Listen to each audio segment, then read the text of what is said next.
Hey guys, and welcome to another Wrasslin Wednesdays. Now, if you're catching this on YouTube and you are not on therealddp.com, you're only going to get to see this interview. But if you want to see what I'm talking about, the videos, the pictures, whatever, then you need to subscribe or go to www. capital D A capital REAL capital DDP.com, and then you can see what I'm about to talk about. Okay, we are starting back. Well, see, I've already showed you the first things I've ever done in professional wrestling, how I got brought in 2 weeks ago, and then I showed you my demo reel that actually got me to the AWA. So that's where I'm going to pick it up today. And my buddy Dylan did an amazing job editing a bunch of little interviews that I did, pieces of them. He put together some of my in-ring entrances, and they're pretty crazy. Baby. I said baby a lot back then, and it was a lot of fun. But understand, as you're watching this character with all these crazy clothes that he wore, this rock and roll and flamboyant stuff, I wore all that shit before there ever was a Diamond Dallas Page. I had all those clothes in the 80s, and the hair, forget about that, boy. What I wouldn't do to get that hair back again. Of course, I probably wouldn't. I don't think I'd wear it the same though. Yeah, I really don't. But it was a lot of fun, and some of the other backstories behind this was my first day coming into the AWA. First of all, I told you I got the call. I get there, and I bring in one of the Diamond Dolls, and you'll see her. She actually comes in right, I think it's the second clip after Colonel De Beers. She comes walking in and gets between Pat and Paul. Her name was Leanne, and she was scared to death. It was pretty funny looking back at it. Good girl. She met me in Vegas, and I went over to go hook up with actually Vern Gagne, because he had brought me in, and I'll never forget it, because I wore cowboy boots back then, jeans, and the cowboy boots, like 2.5-inch heels, so it makes me almost 6'7", so I come walking in, and Gagne's like leaning over, writing something as I come walking up, and I go, hello, Vern Gagne, Dallas Page, and Shawnee goes, damn, and Vern was about 6'1", I'm like 6'7", my cowboy boots on. He goes, you got to be the biggest manager ever. And that was just my, they brought me in to do a showcase. I actually had to pay my own way in, and they were going to put me with Bad Company. And obviously it worked. One of the other funny things that happened when I first got there, if you're at a WCW or a WWE or even TNA, you got huge locker rooms, and it's the show, At the AWA, where they would meet with the boys, because back then they would put the heels in one locker room and the baby faces in another. They brought us in to a hotel room at the Showboat Arena. It's a little dumpy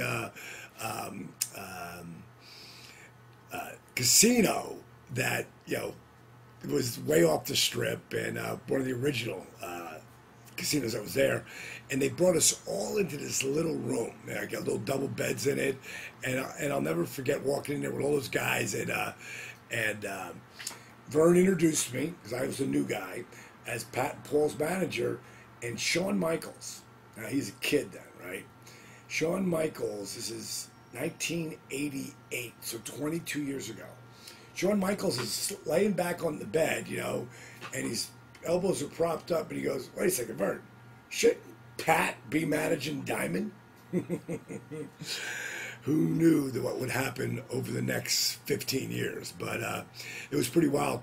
Also, what you see out there, those interviews and what I did, I only actually worked once a month for the AWA, and I went on one road tour. I worked about 1 year and 3 months, so that means I actually worked 18 days. Now, all those stuff you see, all these matches, that if you watch the classic AWA, I should say classic ESPN and the AWA matches, that was all filmed on probably about 13 different times, because 2 of them were just house shows. But it was an amazing ride, and figuring stuff out as I went there. And I'm going to actually pull in a quote at the end of how Diamond Dallas Page actually got there and made an impact where people were actually talking about him. A lot of it had to do with the girls and the crazy clothes with the rap. But I'm going to say a quote at the end of this that's going to bring that full circle of how I was able to do that. Also want to bring you up to speed on, you might have seen all over the internet, people talking about me doing an audition reel for Oprah. Well, that again is here on therealddp.com, DAREALDDP.com. If you want to vote for me, I'd really appreciate you coming by the site and clicking on the Oprah link. And if you want to leave a comment, great. You can vote once a day. I guess some people say you can vote 10 times, 100 times a day, but if someone came by, I know I'm not trying to get those fake votes. If you dig it and you vote for it, I appreciate it. If you put it on your Facebook, I'd really appreciate it. If you send it to your friends, I'd really appreciate it. My goal is to get on the show. I always talk about setting goals. My goal right now is not to win the program because I'm not even on it. My goal is to get an interview first by showing how many votes I brought in, and I think the reel speaks for itself. Unless they don't want a professional wrestler, former professional wrestler at all on the show, I would hope I would at least get an interview. And then once I get that interview, my goal is to get on the show. And then once I get on the show, then I'll take it to there. But, the visionary, the big fantasy goal, like would have been as a professional wrestler, would have been to become a world champion. That's a blip. It's out there. And, I threw it out there way back when I first started wrestling, but I didn't really believe it yet. So same thing with this. The blip is to actually win the show. That's the ultimate goal. But the reality goal, which is achievable, is having enough votes to get the interview, to sit down and let people see who I really am. And only you can help me make that happen. So if you send it out to your friends, and ask them to send it out to their friends, it would be great. The wrestling community is one of the strongest communities on the planet. So I appreciate any help you can give me. And I'm calling the show called Own Your Life. And it's all about me helping, different people that I do every day. I have a couple other announcements. My website, teamyrg.com, www, and I'll have that up there too, teamyrg.com. You can go there and become part of my own social network, but it's more of a inspirational support group to help people achieve their goals with YRG, but it deals with so much more than YRG as well. So maybe you want to go by and check that out. And last, on Thursdays, I have a new thing called, a lot of stuff happened since we last talked. I have a new show called the YRG Radio Roundtable, and you can get there. All these links will be up on therealddp.com, but you can get there by going to www.yrgradio.com. I do the show every Thursday night. We do it from 9 o'clock East Coast time till around 10:30. I'm on there. My partner, the Yoga Doc's on there.